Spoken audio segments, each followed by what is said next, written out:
There was a boy who used to sit in the twilight and listen to his great-aunt's stories. She told him that if he could reach the place where the end of the rainbow stands, he would find there a golden key.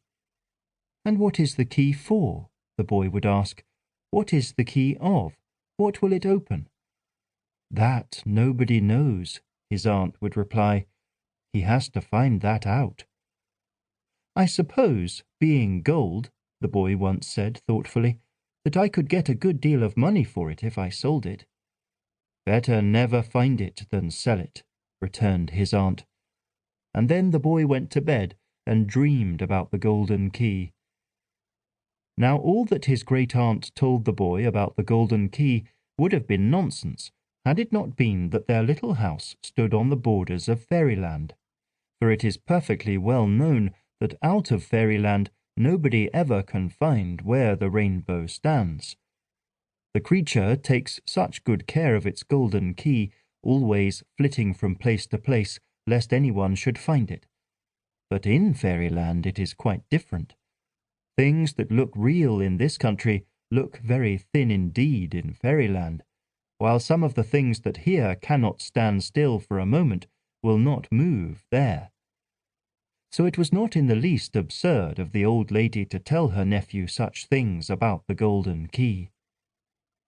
"Did you ever know anybody to find it?" he asked one evening.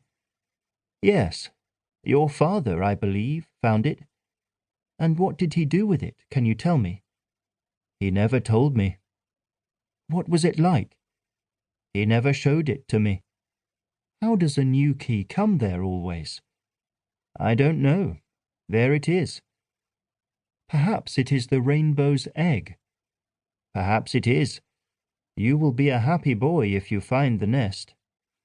"Perhaps it comes tumbling down the rainbow from the sky." "Perhaps it does." One evening, in summer, he went into his own room and stood at the lattice window and gazed into the forest which fringed the outskirts of fairyland. It came close up to his great-aunt's garden, and indeed sent some straggling trees into it. The forest lay to the east, and the sun, which was setting behind the cottage, looked straight into the dark wood with his level red eye. The trees were all old and had few branches below, so that the sun could see a great way into the forest. And the boy, being keen-sighted, could see almost as far as the sun. The trunks stood like rows of red columns in the shine of the red sun, and he could see down aisle after aisle in the vanishing distance. And as he gazed into the forest, he began to feel as if the trees were all waiting for him, and had something they could not go on with till he came to them. But he was hungry and wanted his supper, so he lingered.